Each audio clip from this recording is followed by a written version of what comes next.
Hello दोस्तों, welcome back to my YouTube channel again. मेरे YouTube channel पे एक बार फिर से आप सभी का हार्दिक स्वागत है दोस्तों।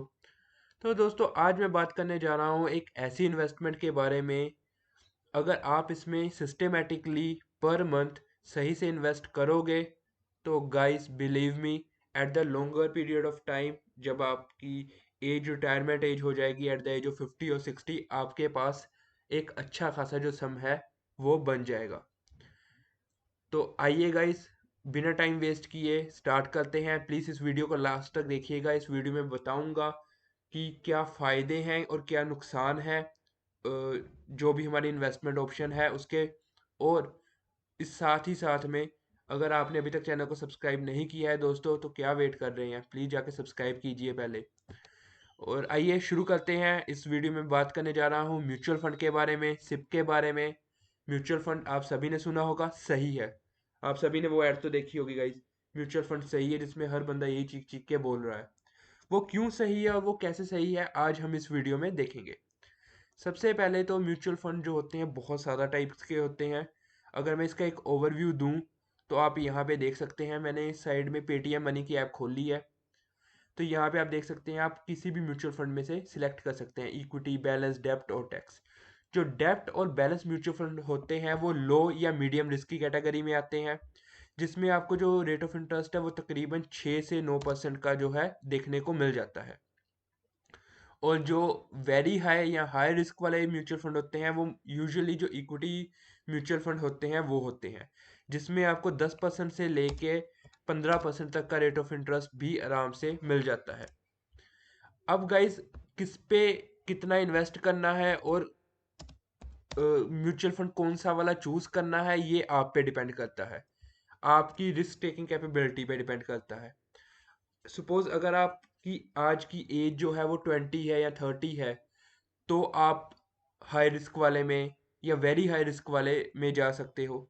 बट अगर आपकी एज 40 है या 50 है तो आप लो या मीडियम रिस्क वाले में जा सकते हो। मैंने कुछ डाटा भी बनाया है और मैं वो भी आपके साथ शेयर करूंगा कि कैसे जो है लॉन्गर पीरियड में आपको वो अच्छा खासा बेनिफिट दे सकता है। सबसे पहले मैं यहाँ पे दोबारा से आ जाता हूँ, तो आप देख सकते हैं कि आप म्यूचुअल फंड इजीली सिलेक्ट कर सकते हो गाइज। मैं पेटीएम मनी की ऐप यूज़ कर रहा हूँ, मगर आप कोई भी और ऐप यूज़ कर सकते हो। हर ऐप की फंक्शनैलिटी अलग अलग होगी, तो आपको उसके अकॉर्डिंग देखना पड़ेगा। अगेन गाइज, सबसे पहले मैं ये डिस्क्लेमर भी देना चाहता हूँ कि ये कोई भी रिकमेंडेशन वीडियो नहीं है। ये वीडियो सिर्फ एजुकेशनल पर्पसेस के लिए है।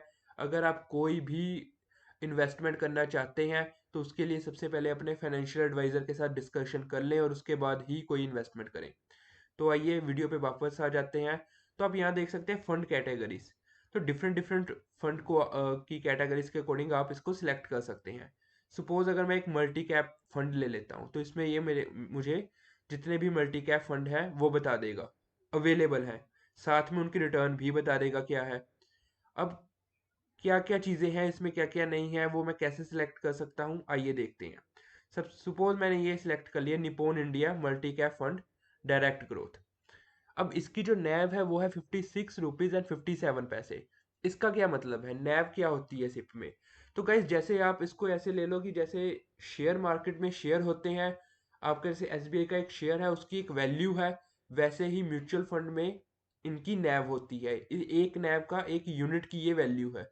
अगर इसके अंडर जो शेयर्स लिए हैं वो अच्छा परफॉर्म करेंगे तो इसकी वैल्यू बढ़ेगी, अगर बुरा परफॉर्म करेंगे तो वैल्यू कम होगी। आपने जैसे सपोज ये मल्टी कैप का फंड है, मल्टी कैप में इसमें अलग अलग चीज़ें आ जाएंगी। आप सब चीज़ें कैसे डिस्कस कर सकते हो, आप इसके बारे में नीचे जाके गो थ्रू करते रहो, पोर्टफोलियो में क्या क्या है क्या क्या नहीं है वो डिस्कस कर लो और उसकी रिटर्न्स देख लो। सबसे पहले हम रिटर्न पे आ जाएंगे कि इसकी परफॉर्मेंस कैसी है। अगर मैं लास्ट 3 साल में इसकी परफॉर्मेंस देखूं तो अच्छी खासी परफॉर्मेंस इसने हमें दिखाई है। 61.24% का जो इसने हमें रिटर्न दिया है। अगेन गाइस, क्योंकि ये हाई रिस्क या वेरी हाई रिस्क की कैटेगरी में आता है, ये हम कैसे सिलेक्ट कर सकते हैं किसी भी म्यूचुअल फंड के बारे में। ये जो ऐप है ये हमें वो फीचर देती है। ऑलमोस्ट आप जहाँ भी इन्वेस्ट आज की डेट में करते हो, जो म्यूचुअल फंड है वो भी उसका रिस्कोमीटर बता के चलते हैं। जैसे ये वाला है वेरी हाई रिस्क में आ जाता है, तो इसलिए जो इसने रिटर्न दिया है वो भी वेरी हाई है। अब इसके बारे में अगर आप और देखना चाहते हो, आप स्कीम के डॉक्यूमेंट को रीड कर सकते हो, यहाँ से देख सकते हो। या आप जो है इसके पोर्टफोलियो में देख सकते हो। ये मेरे जो पोर्टफोलियो है ऑलरेडी उसके साथ 39% ओवरलैप कर रहा है। ये ऐप का फीचर है जो मुझे बता रही है। ओवरलैप कर रहा है मतलब मेरे पोर्टफोलियो में कहीं ना कहीं ऐसे म्यूचुअल फंड्स ऑलरेडी हैं जो इन स्टॉक में इन्वेस्ट करते हैं जिसमें इस फंड ने इन्वेस्ट किया हुआ है। ठीक है गाइस। इसके साथ साथ आप और भी चीज़ें देख सकते हो। इसका पास्ट परफॉर्मेंस यहाँ से देख सकते हो, 5 साल में इसने कितना किया है। जैसे 5 साल में इसने 117% का रिटर्न दिया है, आप यहाँ से भी इसको सिलेक्ट कर सकते हो। मैक्सिमम इसने कितना दिया है, 255% का दिया है। तो काफ़ी अच्छा खासा जो है हमें यहाँ से रिटर्न देखने को मिला है। तो यहाँ से आप इन्वेस्ट नाउ करके इसमें इन्वेस्ट कर सकते हो। इसमें आप जो है सिप बना सकते हो। ये तो इस ऐप की वर्किंग होगी गाइज। आप कहीं से भी ऐसे कर सकते हो, किसी भी ऐप को यूज़ कर सकते हो। ज़रूरी नहीं है कि इसी ऐप को रेकमेंड कर रहा हूँ मैं ये ऐप यूज़ करता हूँ क्योंकि ये इजी टू यूज़ मुझे लगती है। बट आप जो है अपनी अकॉर्डिंग कोई भी ऐप जो है वो यूज़ कर सकते हो। अब इसका जो है प्रॉफिट क्या है, इसका बेनिफिट क्या है लॉन्ग टर्म में। आपने म्यूचुअल फंड ले लिया, उसमें इन्वेस्ट कर लिया, वो कैसे वर्क कर रहा है। सपोज मैं लेके चलता हूँ आज की डेट में आपकी जो एज है वो या तो है 20 या है 30। ठीक है। अब आपको रिटायरमेंट फंड चाहिए टिल द एज ऑफ 50 और 60। मैं लेके चल लेता हूँ, पहले आप 20 की एज के हैं आज की डेट में और आपको 50 का रेट ऑफ जो है वो चाहिए। 50 की एज पे कोई अच्छा सा फंड चाहिए अपने लिए। तो म्यूचुअल फंड से आप इजीली करोड़पति बन सकते हो। वो मैं आपको आज बताऊंगा कैसे। सबसे पहले तो मैं म्यूचुअल फंड कैलकुलेटर में आ जाता हूँ और आपको एक ये मैं तरीका बताने जा रहा हूँ गाइस कि अगर आप सपोज एक फंड में इन्वेस्ट कर रहे हो तो आप कितना इन द एंड अर्न करोगे, और अगर आप सिस्टेमेटिकली उसको एक्चुअल में सिस्टेमेटिकली इन्वेस्ट कर रहे हो तो आप कितना करोगे। तो सपोज सबसे पहले हम लेते हैं वेरी हाई रिस्क में। आपने शिद्दत से काम किया एट द एज ऑफ 30 तक, मतलब 20 से 30 50 की उम्र तक।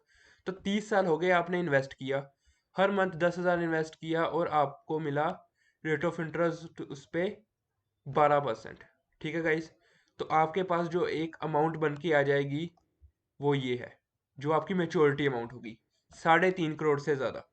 आपने मंथली इन्वेस्ट किया 10,000, एक्सपेक्टेड रिटर्न रेट रही आपकी उस पर 12% और टाइम पीरियड लिया आपने 30 साल का। मतलब आपने 20 की उम्र में स्टार्ट कर दिया था तो 50 तक आपके पास 3.5 करोड़ आ जाएंगे। बट इसमें क्या है, सबसे बड़ी रिस्क की बात, आपने हाई या वेरी हाई रिस्क वाला जो है म्यूचुअल फंड वो सिलेक्ट किया था।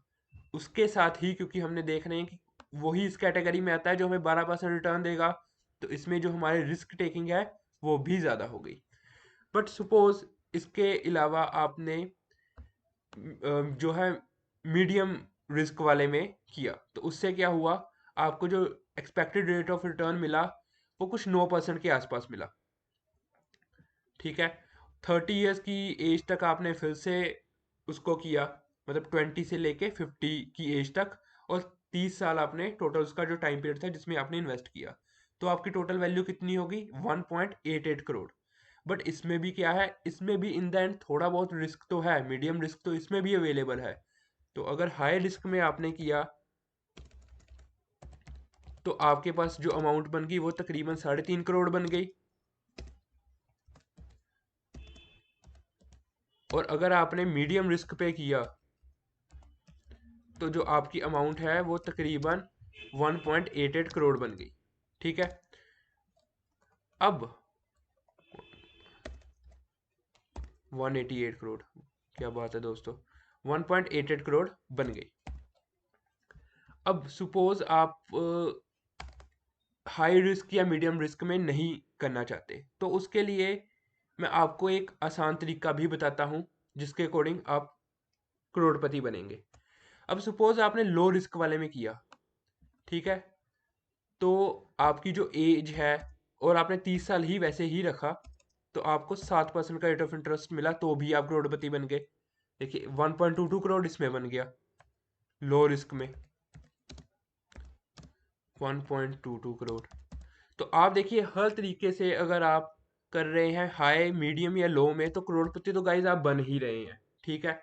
बस ये है कईयों में थोड़ी अमाउंट कम है, किसी जिसमें हाई रिस्क है उसमें ऑब्वियसली अमाउंट ज़्यादा होगी, मीडियम में कम, उससे कम होगी, लो में सबसे कम होगी, उसके अकॉर्डिंग ही हम चले हैं।